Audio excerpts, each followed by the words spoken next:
The piercing, dry heat of the Kandahar desert was a constant companion, a suffocating blanket that clung to every pore, every breath. Dust, fine as flour, coated everything, infiltrating the very fabric of our lives, blurring the lines between reality and the exhaustion that was our daily bread. It was against this stark, unforgiving backdrop that my world, already constrained by the grim realities of deployment, suddenly fractured into a million unrecoverable pieces. The notification pinged on my cracked laptop screen, an email that carried the weight of 13 years of shared life, of vows whispered and promises exchanged, now reduced to a cold, impersonal PDF attachment.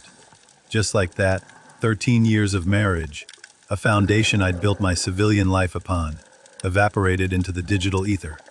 My name is Nathan, and at 42, I was a staff sergeant with the venerable 82nd Airborne, a unit whose history was etched in valor and sacrifice. I'd been embedded in Kandahar for 4 grueling months, each day a meticulous cycle of patrol, security, and the numbing anticipation of the next mission. 4 months was seemingly Becky's personal expiration date for patience. The subject line, delivered with an almost clinical precision, read, "Let's be adults about this." The message itself was a brutal trilogy of sentences, each a hammer blow. She had already filed the paperwork. She had already systematically emptied our joint account, a shared financial landscape meticulously cultivated over years.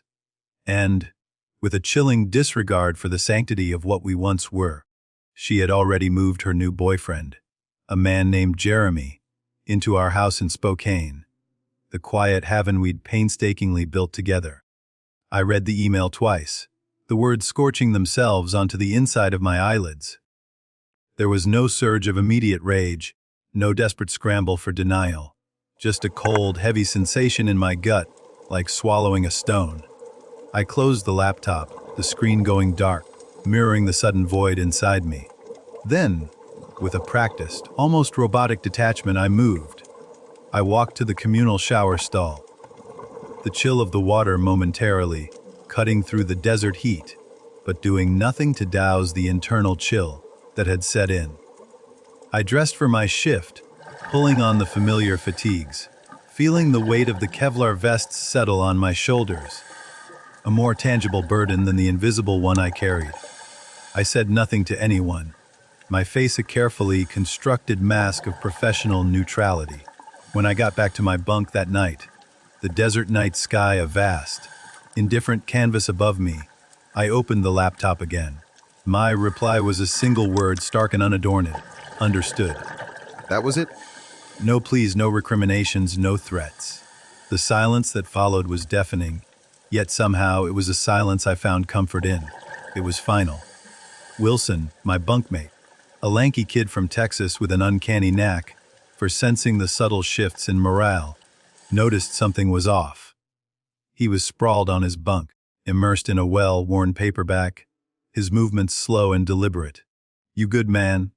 he asked, his voice low, not bothering to lift his gaze from the page. He knew intuitively that if I wanted to talk, I would. If I didn't, pushing would only make me retreat further. "Yeah," I mumbled, my voice a little rougher than usual. "Just some stuff back home." He gave a slow, understanding nod, a silent acknowledgement of the unspoken struggles that permeated life in the military, a life where personal crises often had to be shelved in favor of collective survival. And that was the end of it. Military guys, particularly those who've been through a few deployments, learn the unspoken rules of engagement with personal demons. They know when to offer support and when to simply leave things alone, respecting the boundaries of a man wrestling with his own ghosts. The truth, in its raw, unvarnished form, was that I wasn't surprised. Not truly. 6 months before our deployment orders came through, the subtle tremors had begun. Small things at first, almost imperceptible, like hairline fractures appearing in a seemingly solid foundation. Becky, who once greeted my return from a day on base with genuine enthusiasm and a torrent of questions about my work, stopped asking. Her interest in my world seemed to wane, replaced by a new, almost frenetic energy directed elsewhere. She started working late at the dental office, where she answered phones, the explanation always vague, tinged with a wariness that felt manufactured.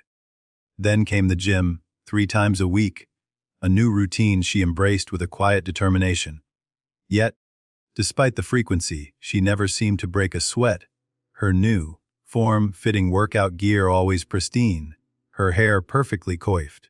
New clothes started appearing in her wardrobe, trendy items that didn't quite fit her usual laid-back style. New friends, whose names I heard but whose faces I never saw, began to populate her social calendar. And the ultimate signifier of a life, slowly drifting away from shared intimacy, new passwords on her phone, a digital barrier erected between us. I didn't confront her. It's not in my nature to rush headlong into conflict, particularly emotional ones. I didn't start checking her messages in the dead of night, didn't follow her car to see where she went on those late evenings. That's not who I am, not the man my father raised me to be. He taught me to observe, to listen, to think before I spoke, and to be absolutely sure before I acted. But I wasn't blind either. The changes were too significant, the pattern too clear. So, in my own quiet way, I began to make my moves, not with aggression, but with precaution. Nothing dramatic, just a series of deliberate, almost imperceptible shifts designed to protect myself, to prepare for a storm I felt brewing on the horizon. I secured important documents, the bedrock of my existence, my birth certificate, our marriage license, a cruel irony now, the house deed with only my name on it, a testament to the VA loan that made home ownership possible for a soldier like me. All of it went into a storage unit across town, a neutral ground where these vital papers would be safe. I also moved things that truly mattered, things that carried the weight of memory and legacy. My grandfather's worn, antique watch, its hands still ticking faithfully, and my mom's old silver, pieces imbued with the warmth of family dinners and celebrations past. These weren't just objects, they were anchors to a life that had meaning. Financial security was paramount. I opened a separate account at a different bank, a quiet, discreet financial refuge. Slowly, almost imperceptibly, I started diverting a small but significant part of my pay there. Not enough for her to notice, not enough to trigger any alarm bells, but enough, I calculated, that I wouldn't be starting from zero if, or when, things went south. It was a cold, pragmatic calculation, born not of malice, but of a deep-seated instinct for self-preservation that the military had only sharpened. The night before I deployed, the air at the airport thick, with the hushed anxieties of departures and the bittersweet ache of goodbyes, she hugged me. It was a perfunctory embrace, a brief, almost professional gesture. "Stay safe, okay?" she said, her voice devoid of the usual tremor, her eyes dry, clear, and oddly devoid of emotion.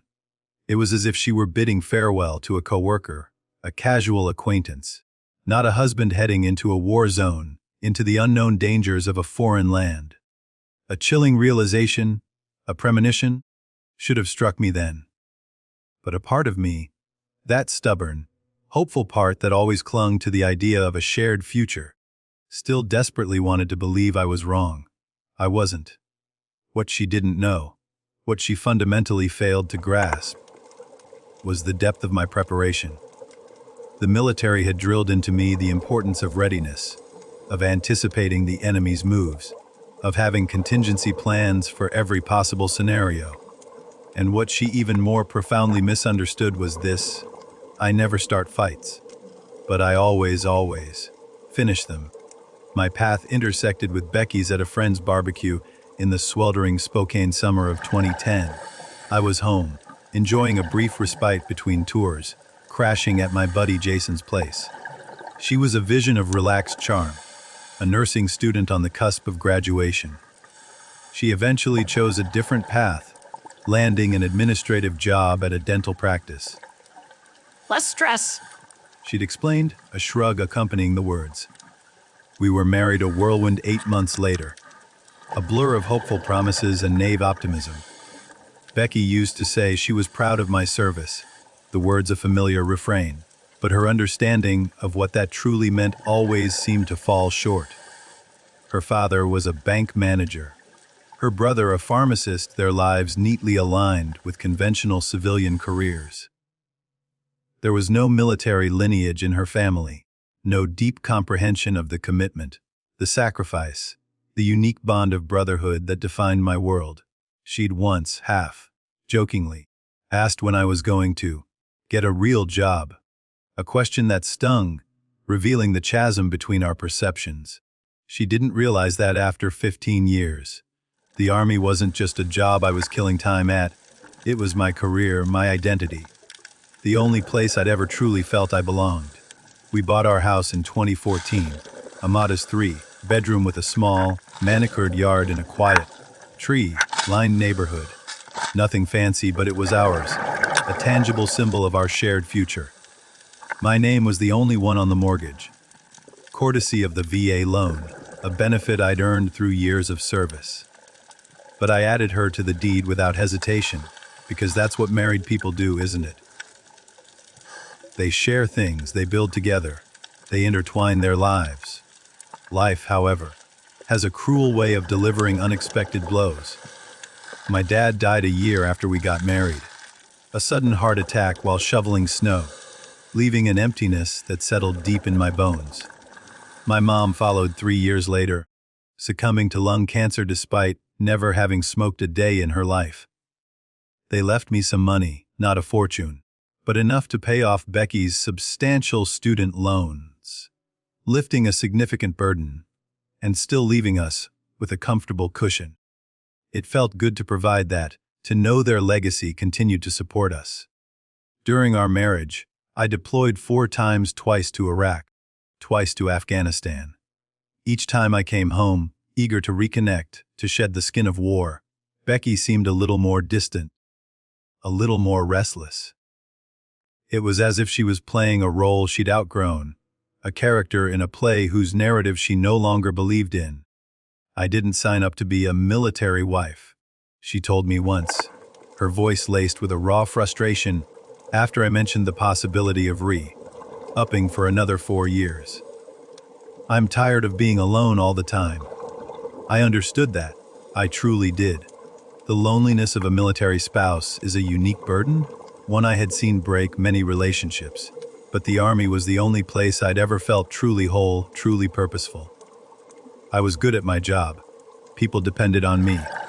It wasn't just a duty, it was a calling. In 2019, the small shifts began again, subtle at first, then gaining momentum. Becky would get irritated when I called during her girls' nights. Her voice sharp, a clear signal that I was intruding on a space that was no longer mine.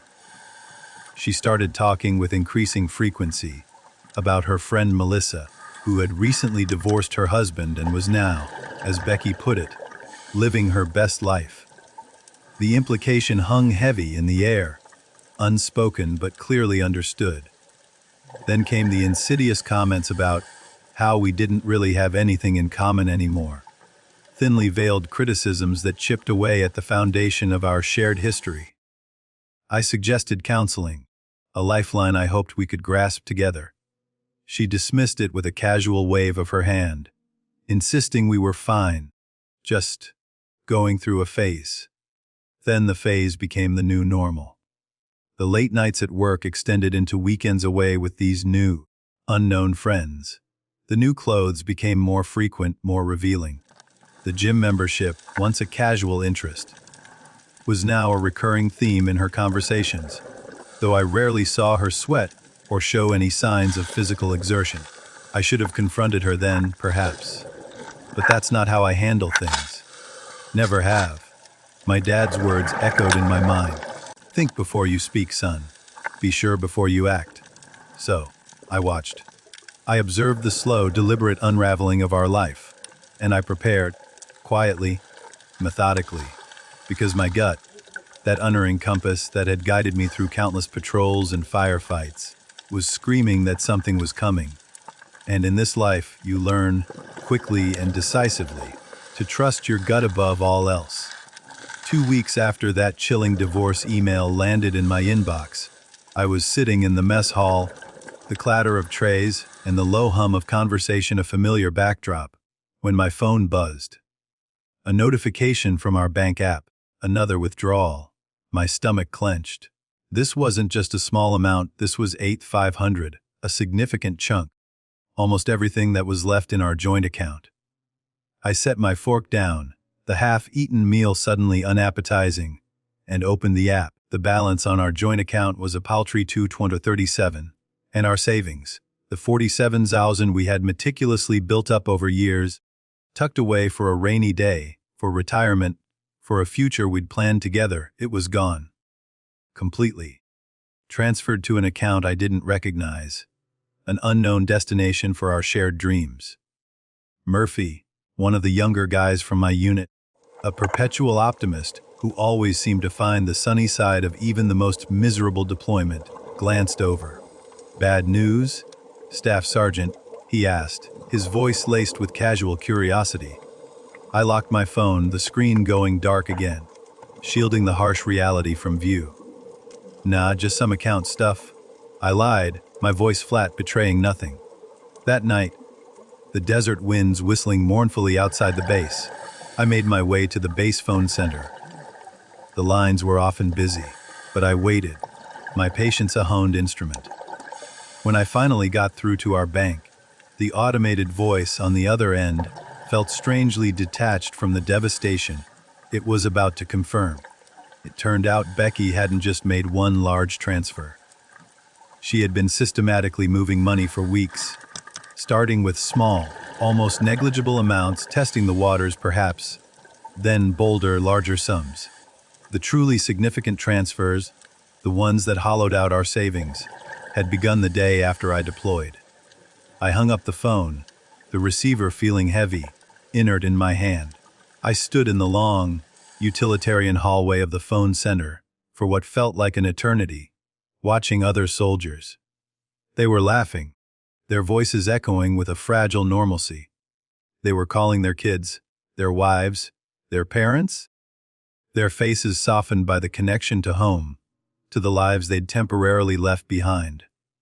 Normal life was happening all around me, vibrant and chaotic, while mine was burning down, reduced to ash and financial ruin. That's when Wilson found me, his presence a quiet, unassuming anchor in the storm. "Heard from Alvarez that you looked like you'd seen a ghost at dinner," he said, his voice gentle, devoid of judgment. "What's up?" I didn't usually share personal stuff, not the deep, messy kind. But Wilson had pulled me out of a genuinely bad situation in Kandahar once, a close call that cemented a bond forged in shared danger. I trusted him with my life, and now perhaps with my broken heart. My wife emptied our accounts and moved her boyfriend into our house. I said, the words surprisingly steady, devoid of the raw emotion I felt churning beneath the surface. "Sent divorce papers while I was on patrol last week." Wilson didn't offer the usual platitudes, the well-meaning but ultimately hollow expressions of sympathy.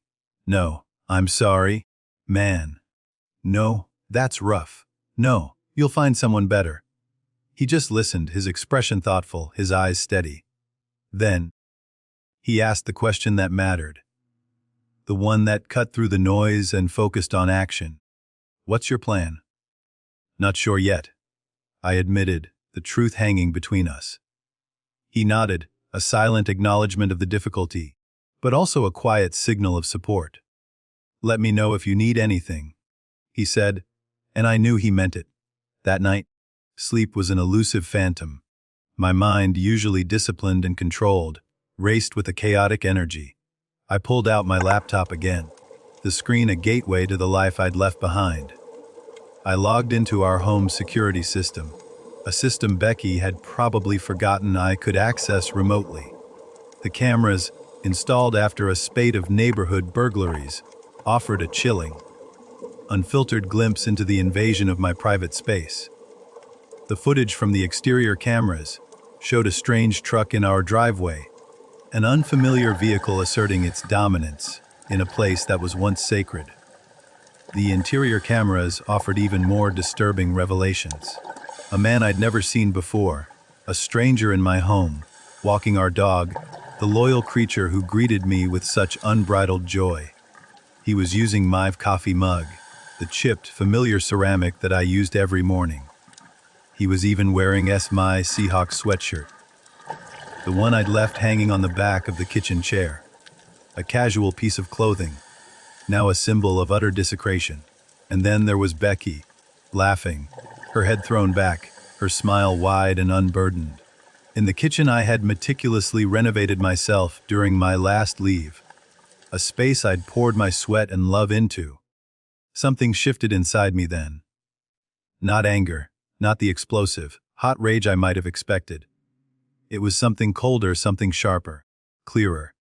A crystalline focus that cut through the fog of betrayal and pain.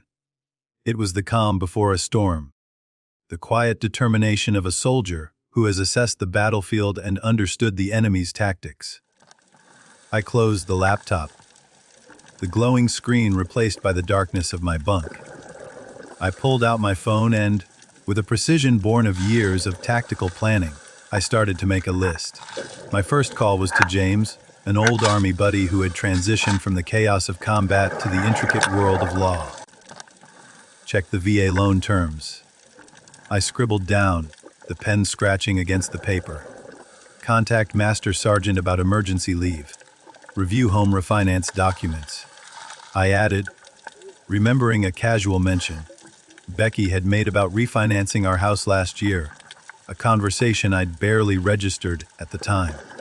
Check the security on my military pension accounts. The list grew, each item a strategic step. I didn't feel sad anymore. I didn't even feel angry. I felt focused, like I was planning a mission, a precise, calculated operation. This wasn't about emotion now. This was about strategy. At 0500 before my shift started, before the desert sun began its relentless assault, I sent an email to James with a concise subject line. Need legal help, discreet and urgent. His reply came an hour later. Short and to the point, call me. Secure line only. When I hung up from that call, the static of the military phone line, still buzzing faintly in my ear. I knew exactly what I needed to do. I didn't need to yell. I didn't need to threaten. I didn't even need to confront her directly. I just needed to wait, to watch, and to let her own actions, her own hubris, her own greed, become the trap that would inevitably ensnare her. 2 months later, I was back on American soil, the familiar air of home a welcome, yet strangely unsettling embrace. I didn't tell Becky I was coming home. No calls, no texts, no warning whatsoever. I checked into a nondescript motel in downtown Spokane, under a different name, a ghost in my own city. The first thing I did was contact James. We met at a diner 10 miles outside of town, a neutral territory far from prying eyes. He slid into the booth opposite me, his face etched with a mix of concern and professional curiosity. "You look like hell, Nathan," he said, his voice low, his eyes taking in my gaunt appearance, the residual exhaustion clinging to me from months, in the desert and weeks of silent, calculated plotting. "Feel like it too," I replied, the words a raw confession. James handed me a thick folder, its contents a grim testament to the meticulous work he'd done. Everything we discussed.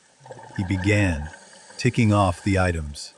The house deed, the loan documents, the bank statements. Then, with a slight pause, he pulled out a separate sheet of paper. "And this. Found something interesting when I was digging into your finances." It was a refinance application, an official document, and it bore my signature. But as I looked closer, my military, trained eye for detail picking up on the minute discrepancies, I knew. It wasn't my signature. Not quite. Someone had tried to copy it, a clumsy, almost amateurish forgery. The middle initial was wrong, a subtle but critical error, and the stroke pattern, the unique rhythm of my hand, was off. Becky did this. I asked, the question rhetorical, The answer already a cold certainty in my mind. James nodded, his expression grim. 3 months ago. Used the equity in the house to pull out 30,000. Your signature is required for that, Nathan, since the VA loan is in your name only. The pieces clicked into place, forming a horrifyingly clear picture. Forged my signature. Took out a loan against our house, then cleared out our accounts and divorced me. I said, my voice flat, devoid of surprise. Boozy woman. It gets better, James added, his voice tinged with a dark irony. She listed her boyfriend as a co-applicant on the refinance. Jeremy. And he's got a record. 2 DUIs and a fraud charge from 2019. I took a deep, shaky breath, the air feeling suddenly thin in my lungs. This wasn't just betrayal. This was a calculated criminal enterprise. What are my options? I asked, my gaze meeting James's. He had already become more than a lawyer. He was a strategic partner. Several, James replied, leaning back, assessing me. But first, you need to decide what you want, Nathan. What's the endgame here? I thought about it, the clatter of the diner fading into the background, my focus narrowing to a single, unwavering point. I want what's legally mine, I stated, my voice firm. And I want her to understand consequences, real ones. James smiled, a thin, satisfied curve of his lips. Then here's what we do. The next day I drove past our house, the familiar structure now an alien entity, a monument to deceit. Her boyfriend's truck was gone, but Becky's car sat in the driveway, a defiant presence. I parked down the street, my engine idling, and watched for a while, the urge to simply pull up, to knock on the door, to confront her, a powerful, almost primal instinct. But that wasn't the plan. That was emotion. And this now was strategy. Instead, I drove to the bank. I met with the loan officer who had processed the refinance, a polite, middle-aged man named Mr. Harrison, oblivious to the web of lies he'd unwittingly become entangled in. I introduced myself, showed him my military ID, then my driver's license, the true, undeniable exemplar of my signature. Finally, I laid the forged refinance documents before him. His face, initially pleasant, went pale, his eyes widening in a mixture of dawning realization and outright horror. I'll need to report this immediately. He stammered, his voice hushed. I understand, I said, my voice calm, controlled. I've already filed a police report. That night, my phone buzzed. A text from Becky. Her name, once a comfort, now felt like a curse. Who have you been talking to at the bank? The message read, a hint of panic already seeping into her words. Jeremy said someone was asking questions. I didn't respond. The silence was its own answer. The following day, I went to the county clerk's office. I filed paperwork contesting the refinance due to fraud, ensuring that no further changes could be made to the property without my express, physical presence. I registered a formal notice, locking down the house, making it impossible for her to act unilaterally. 2 days later, Becky called. I let it go to voicemail, listening as her frantic voice filled the motel room. Nathan, we need to talk. The bank called about the house. What are you doing? If this is about the divorce, we can discuss it like adults. Like adults. The same words from her email, now a bitter echo of her duplicity. I still didn't respond. The trap was tightening. James called that afternoon, his voice crackling with a barely contained excitement. They froze the refinance money, he reported. And there's more. Your wife's boyfriend has been driving your truck, right? The one in your name. Yeah, I confirmed, a knot forming in my stomach. He got pulled over this morning. James continued, his voice grim. Driving on a suspended license from those DUIs. They impounded the vehicle. Good, I said, the word a release of tension. He also had some interesting things in the truck. James added, a significant pause hanging in the air. Prescription pads from the dental office where Becky works. And Nathan. They weren't blank. I closed my eyes. a new layer of the scheme revealing itself. She's been stealing prescription pads. I asked, disbelief warring with the grim reality. Looks that way. The police are investigating. I hung up and sat on the edge of the motel bed, the cheap mattress springs groaning under my weight. This was getting bigger than I'd expected, spiraling beyond a simple divorce and financial betrayal. Part of me, the old Nathan, the man who believed in forgiveness and second chances, wanted to call Becky to warn her, to offer a way out, even now. Old habits, ingrained deeply from years of marriage, were hard to break. But then I remembered the security camera footage, my house, my dog, my life, treated as if they meant nothing, as if they were disposable. This was the path now. I couldn't turn back. And honestly, a part of me, the cold, calculating part, didn't want to. The next morning, I met with the bank fraud investigator, a man named Thompson. He was a short guy with tired eyes and a perpetually stained tie, a veteran of countless financial deceptions. "This happens more often than you'd think, Mr. Briggs," he said, spreading documents across his desk, each page a fresh wound. "Spouse deploys. Other spouse sees an opportunity. It's a tragic pattern. What happens now?" I asked, my voice steady, my focus unwavering. "We've frozen the funds from the fraudulent refinance," Thompson explained, tapping a stack of papers. "But there's a problem. Some of the money's already gone." "How much?" I pressed, leaning forward, my heart hammering a slow, heavy beat against my ribs. "About half," he confirmed, his voice apologetic. 14,600. Where did it go? My voice was colder now, a dangerous edge creeping into it. Thompson hesitated, his tired eyes darting away. "I'm not supposed to share that information, Mr. Briggs. It's my house," I stated, my voice low but firm. "My name forged.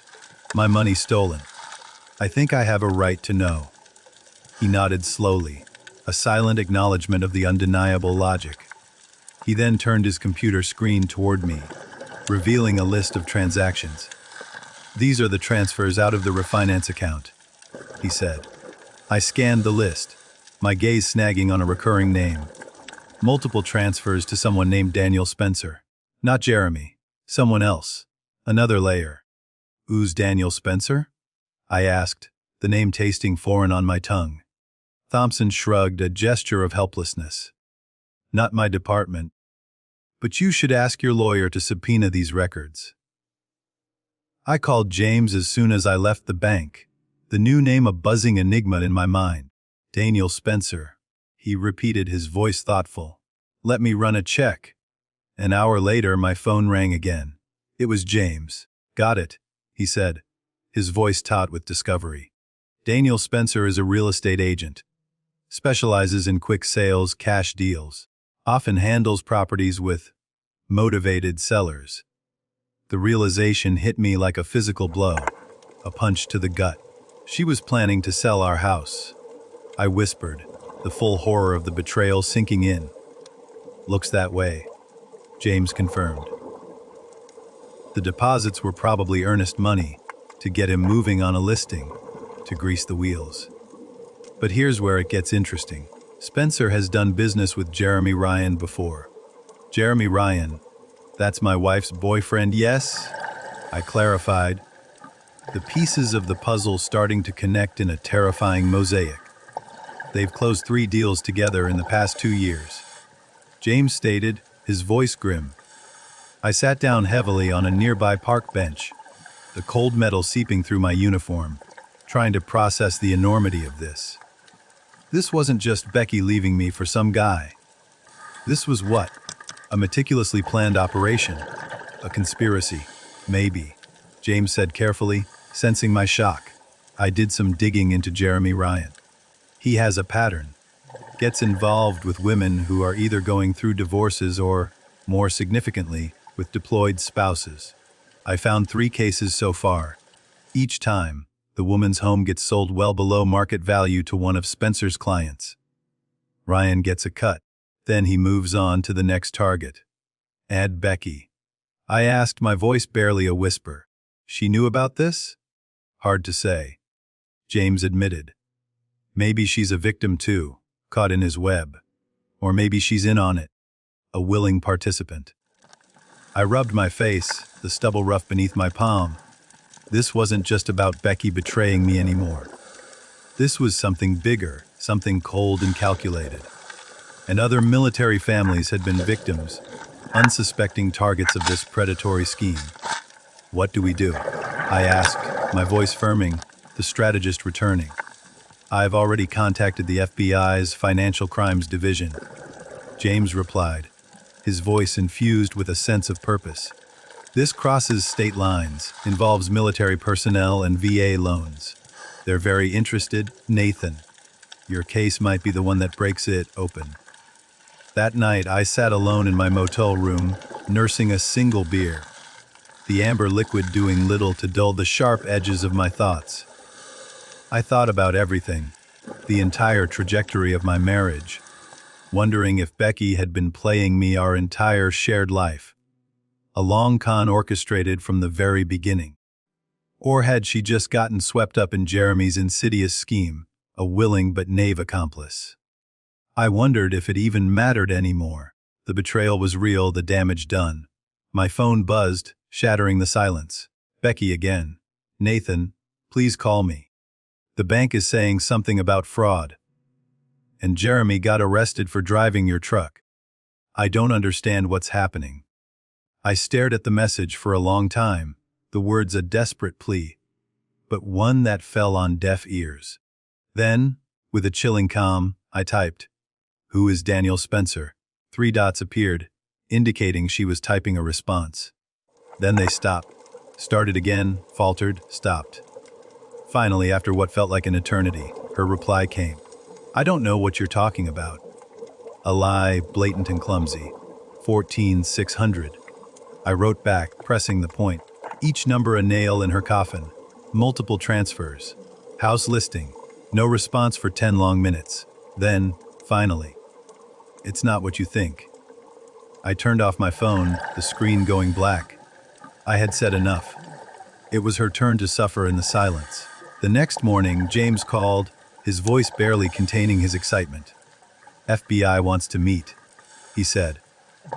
"They've been investigating Ryan and Spencer for months. You're not the first victim, Nathan, but your case, it might be the one that breaks it open for good." For the first time since getting that soul-crushing divorce email in the desert, I felt something akin to satisfaction, not because my marriage was irrevocably over, but because the truth, the raw, ugly truth, was finally clawing its way into the light. Justice, it seemed, was finally on the march. I met with the FBI agents at their field office in Spokane, a nondescript building that belied the serious work being done within its walls. Agent Patel, a sharp, no-nonsense woman with piercing eyes, and Agent Donovan, a younger man with an equally serious demeanor, were waiting for me. They recorded my statement with meticulous care, their questions precise and probing. They took copies of all the documents James and I had painstakingly gathered, each paper a piece of the elaborate puzzle. "Your case helps establish a pattern, Mr. Briggs," Agent Patel explained, her voice clear and authoritative. "It shows intent, organization. It makes this a conspiracy, not just isolated incidents." "What about Becky?" I asked, the question feeling strange. The name of my wife, my ex-wife, now a loaded term. The agents exchanged looks, a silent, almost imperceptible communication passing between them. "We're still determining her level of involvement," Donovan said carefully, his voice measured. "Did she ever mention financial difficulties? Pressure to sell the house?" I thought back, sifting through the debris of our life. She kept saying we were house poor. I recalled. That we should downsize. I didn't see the need. Our mortgage payments were perfectly manageable on my salary. Patel made a note, her pen scratching across the paper. "When did that start?" she asked. "About 6 months ago. I calculated, around the time she must have met Jeremy." "And the refinance?" Donovan pressed, his eyes fixed on mine. Never discussed it with me. She forged my signature while I was deployed, fighting a war half a world away. They asked more questions, their note, taking continuous, building a comprehensive picture of the deception. When we finished, Patel handed me her card. "We'll be in touch, Mr. Briggs. In the meantime, do not confront your wife or Ryan. We need to build this case carefully, piece by piece, to ensure a solid conviction." I nodded. The instruction understood. This was about procedure, about evidence, about the long game. That evening, I drove to our neighborhood again, parking down the street from our house, a silent vigil.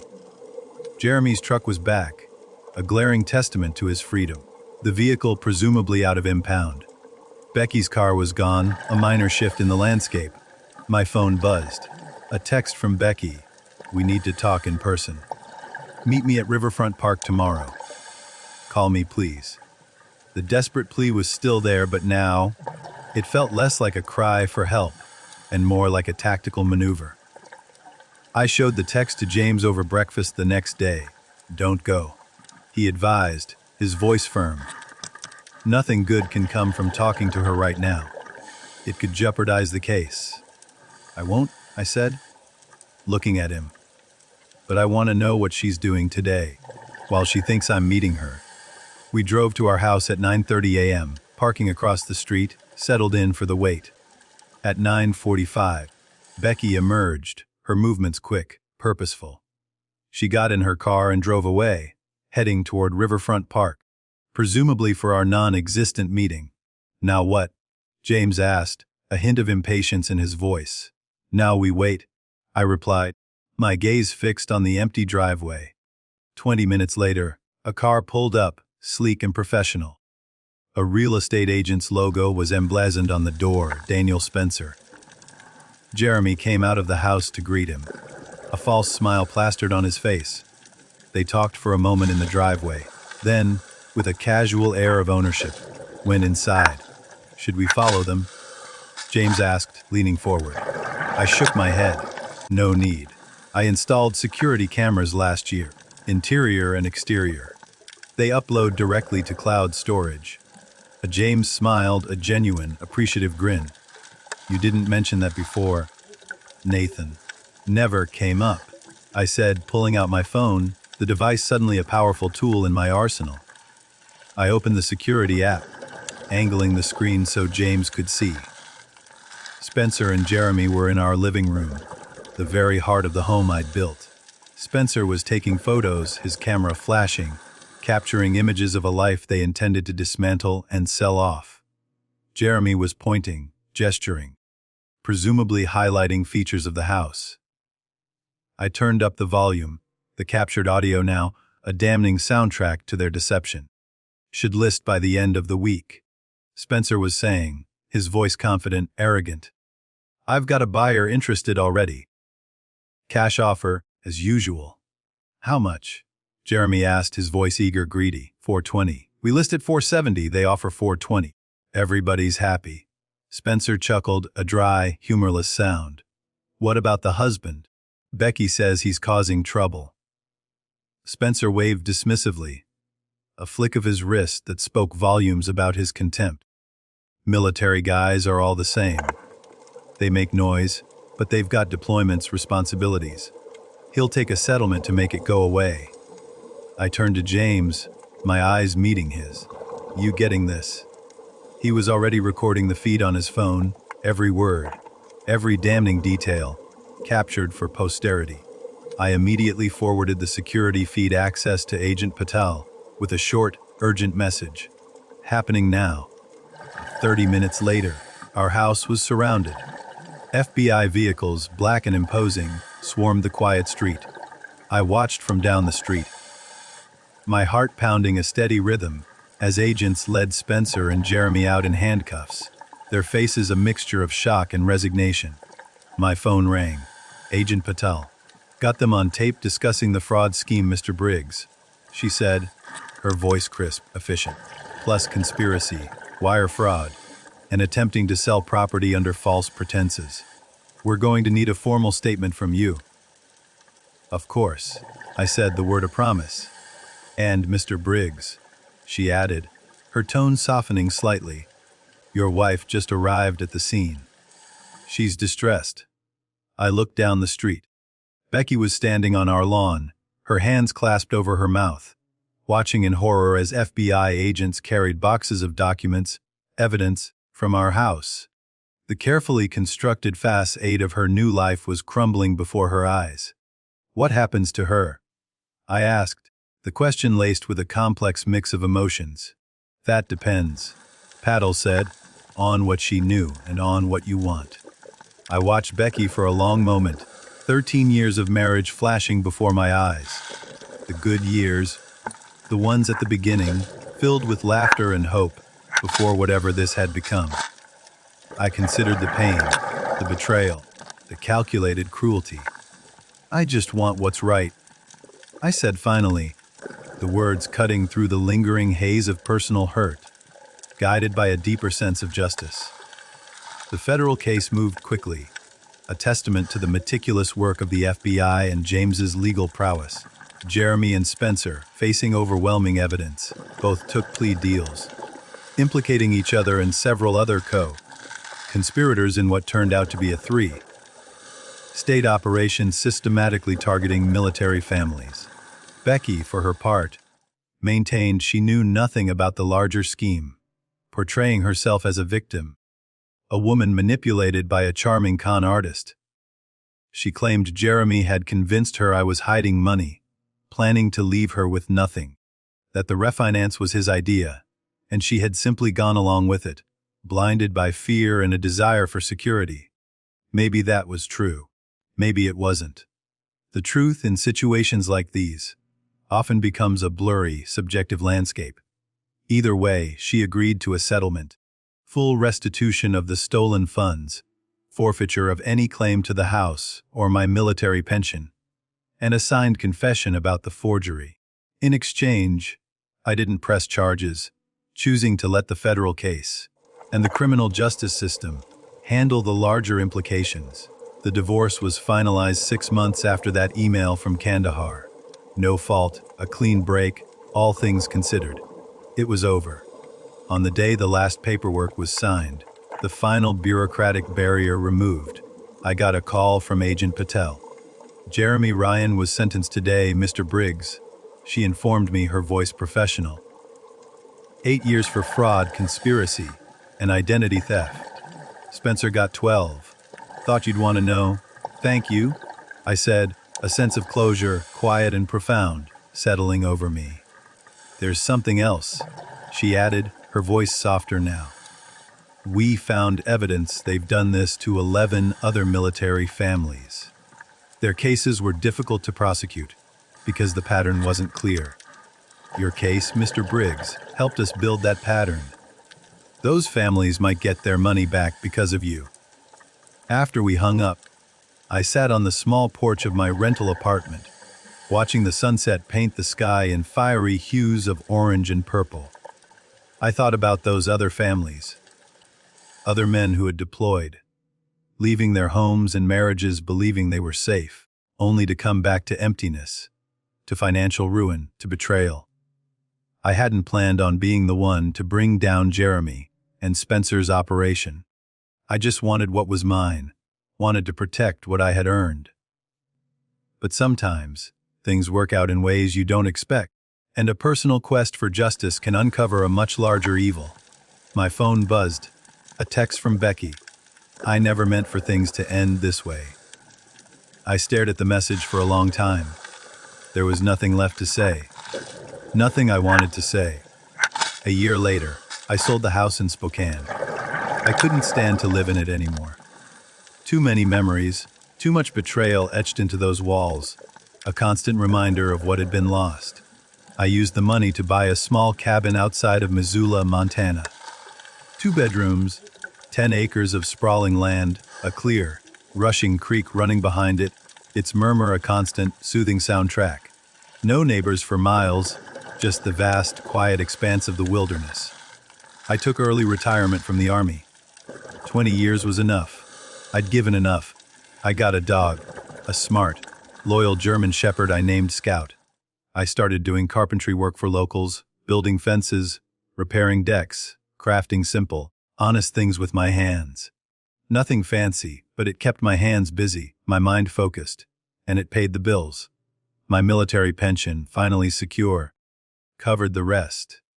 Sometimes when the silence of the cabin grew too loud, or the memories too sharp, I thought about Becky, wondered where she ended up. James heard she'd moved back to her hometown in Oregon, working at another dental office, starting over, I guess.